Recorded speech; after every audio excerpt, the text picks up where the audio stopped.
Good morning. This is Cecilia Tan of Unified Products and Services San Jose, Bulacan. So ngayon po pag-aralan naman natin kung paano magbukas ng ating legacy account o version 3 account gamit ang ating web tool. So eto na po, mag-share na po ako.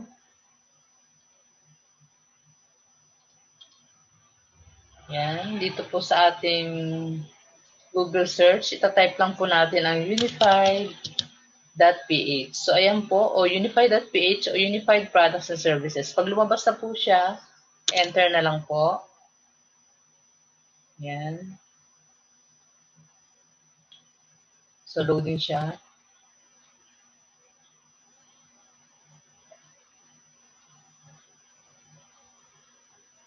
Yan, ganito po ang lalabas.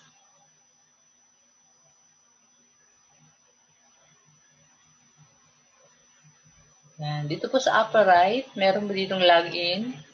So pag-click nyo dyan, lalabas legacy account to version 3. So try muna natin ang legacy account.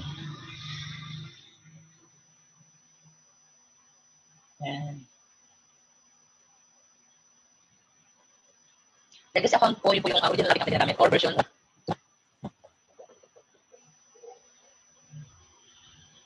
So ayan po, lumabas na po ang ating username, login.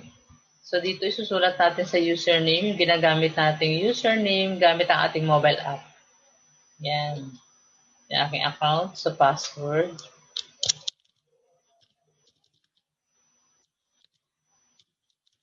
So try natin kung tama. Tingnan natin. So okay naman siya. Login. Yan. So ayan po, makikita natin laman ng ating legacy account gamit ang web tool. So dito po sa upper right, may arrow pababa. Diyan ang ating nakalagay my profile, activity log, account settings, yung mga frequently asked questions, yung mga usually mga tanong natin. So dito natin titingnan. And then nandito rin po yung sign out. And then dito naman po sa upper left yung tatlong arrow. Tatlong line pala. So, pag kinlik nyo yan, maka-hide ang menu. At pag kinlik nyo naman, ay makikita nyo ang mga menu. So, ayan po. So, meron ditong home, remittance, bills payment, loading, emergency fund, fund transfer, online booking, hotels, shipping, online shop, insurance, tsaka network, tsaka reports. So, dyan po lahat. So, yung mga bills payment po na hindi na makikita sa legacy account ay makikita na po siya sa version 3. So dito po pag kinlik natin ang bills payment, may mapagpipilian ka utilities, telecom, airlines, credit card. So halimbawa yung utilities. So dito maaring din na natin makita ang Meralco. Pag wala na po dito ang Meralco, ibig sabihin po nasa ano na siya. O yan po, wala na po dito ang Meralco. Pero yung iba pong na-partners natin nandito pa. Katulad Manila Water, nandito pa. Easy Trip, Signal, Santa Maria. Yan. So, pag wala po rito, nandun na po siya sa version 3. So, ayan. So, punta naman po tayo sa ating So, labas muna tayo dito. Log out na tayo. Sign out. So, balik tayo dito sa ating unified.ph. Yan. Pasok tayo sa version 3 naman. Ayan. Click natin ang version 3. So, nandito na tayo sa version 3 para makita natin yung mga wala na sa legacy account. So, dito po hindi ako nakapag-log out kanina kaya magsa-sign out ako. So, dito sa pangalan ko sa upper right. Yan. Log out. Para tingnan natin kung paano mag-sign out, mag-login. So, ito po yung login sa version 3. So, ayan. Username uli. Kung ano yung ginagamit natin sa legacy, yung pa rin ang ginagamit dito. Same lang. So, password. Check natin kung tama. So, tama naman. Login tayo. So, ayan po, naka-check na ang aking mga data, verified na. Ibig sabihin, pag naka-check na po lahat yan, ibig sabihin pwede na po kayong mag-remittance. So, pag hindi pa, kailangan ma-upload nyo po yung mga hinihingi ng CSR para tuluyan na siyang ma-verified lahat. Katulad ng proof of billing, ID, cellphone number, KYC, email, yan po. So, ngayon po, tingnan natin yung mga bills payment na nandito na wala na sa legacy account o version 1. Yung Meralco po ay nandito na.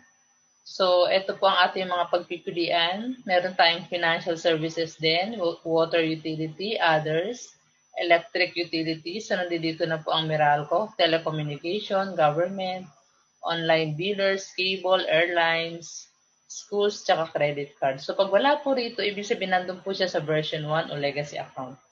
So, ganun lang po. Pero unti-unti na po kasing nililipat dito.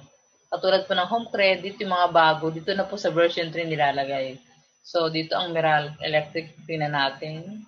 So, ang Meralco, nandito na siya. So, i-click nyo lang ang Meralco. And then, so ayun ang Meralco sa taas sa space. And then, baba kayo. Ando dun yung next. Click nyo siya.